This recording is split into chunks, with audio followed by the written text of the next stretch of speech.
Imagine stepping into a medieval town for the very first time.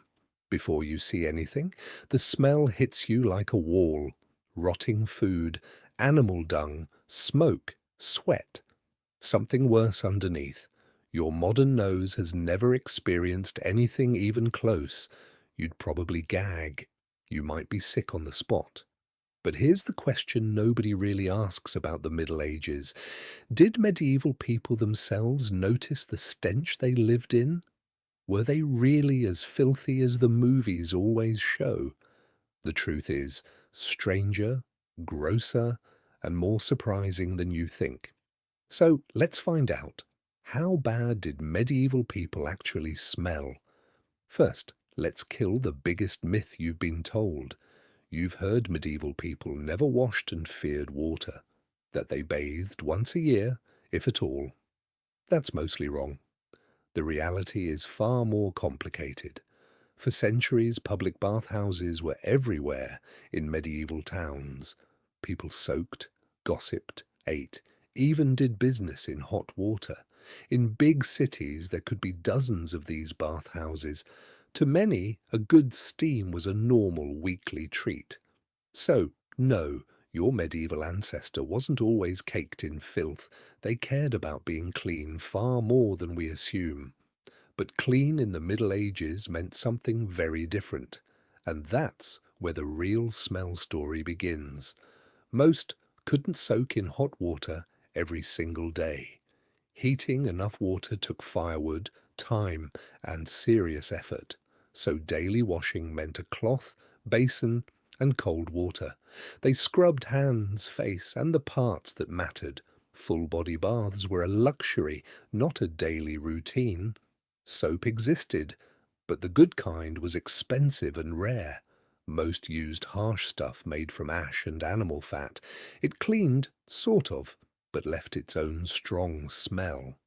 So even a clean person carried a scent you'd notice.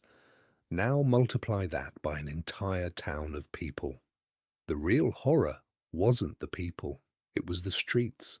Medieval cities had no sewers, no drains, no waste collection.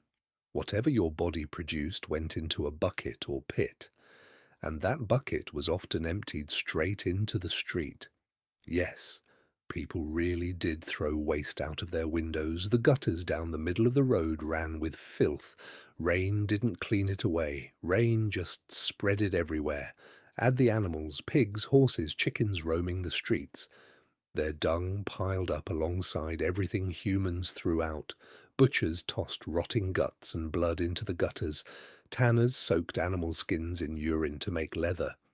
That stench alone could be smelled far outside town. So, the city itself was a thick, permanent cloud of rot, and you breathed it in every second you were there. Now step inside a regular medieval home to escape it. Bad news. Inside smelled almost as rough as outside. Floors were covered in straw to soak up the mess. That straw caught food scraps, spit, grease, and worse. It was changed rarely, so it slowly rotted underfoot. Animals frequently shared the same room as the family. A smoky fire filled the air, since chimneys were uncommon. Everyone's clothes and hair soaked up that smoke daily. No fresh air, no ventilation, no escape from it. Home wasn't a clean refuge, it was a smaller cloud. Then there was the smell coming off the body itself. Almost everyone carried lice and fleas in hair and clothes. Itching, scratching, and tiny bites were just normal background. Clothes were washed rarely because washing wore fabric out. People often owned just one or two sets of clothing, so the same shirt was worn, sweated in, and slept in. That fabric absorbed months of odor and never released it. And then there were the teeth. Brace yourself for this. There were no toothbrushes and no toothpaste, as we know. Some scrubbed teeth with cloth, herbs, or a frayed twig, but cavities, rotting gums, and infected teeth were everywhere. Bad breath wasn't an exception. It was nearly universal. Combine unwashed bodies, rotting teeth, and smoky clothes. That's the personal scent of an average medieval person. But here's the twist. They weren't helpless against the stink. People fought the smell constantly, in clever little ways. They carried bundles of sweet herbs and flowers to sniff. They scattered lavender, mint, and rose petals on floors. The wealthy wore pomanders, balls of perfume on a chain. They'd lift it whenever the air got unbearable. They believed bad smells, called miasma, caused disease, so fighting odour felt like fighting sickness and death itself. Perfumes and scented oils were treasured, not just vanity. A pleasant smell was a symbol of wealth and protection. So they masked the stench instead of removing its source. Flowers on top, but the rot was always underneath. How bad you smelled depended on who you were.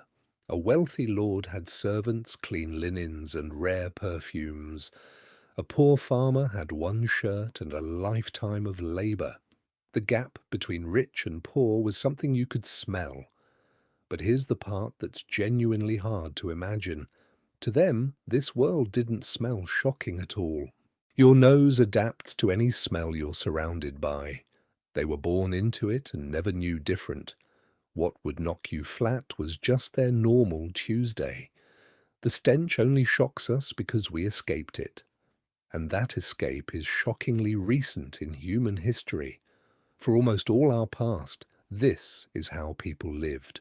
Sewers, daily showers, clean water are brand new luxuries. Your great-great-grandparents lived closer to that world than yours. So next time a hot shower feels boring and ordinary, remember that for thousands of years it was unthinkable. You're living in the cleanest, freshest moment in history, and to a medieval nose, you would smell like a miracle.